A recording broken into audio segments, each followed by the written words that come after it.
même ce monsieur que tout le monde fustige, pas tout le monde, certaines personnes, le martèle en disant, tu ne peux pas dire Longolaba ange. Vous savez, moi je me dis, à un certain moment, quand on est mature dans le Seigneur, on ne juge pas l'adoration des gens. La seule chose que tu peux refuser, c'est lorsque dans une adoration on chosifie Jésus. C'est lorsque dans une adoration on fait de Jésus un garçon de course.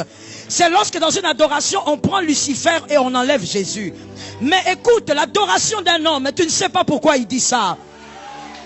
Et puis, lorsque tu veux aussi aller un peu plus loin, en tout cas ça c'est à mon niveau, c'est selon que moi j'ai appris l'écriture depuis que je suis enfant, c'est que entre les serviteurs et les fils, quand quelqu'un doit parler, c'est le serviteur qui se tait.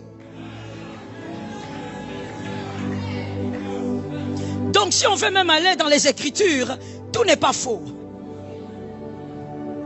Entre le serviteur et le fils, quand quelqu'un doit parler, le père n'écoute pas le serviteur. Le père écoute le fils.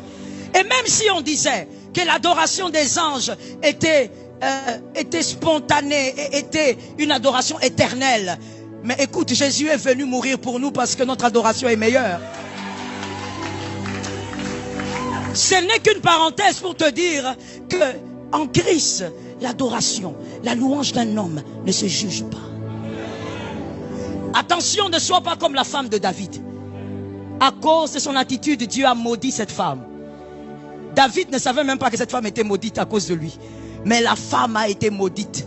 Pourquoi? Parce que pendant la louange, elle jugeait la louange de David. Elle se disait, comment un homme peut bouger la hanche comme ça?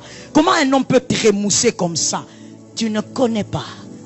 Si cet homme est devant vous, c'est parce qu'il y a un Dieu qui l'a pris quelque part.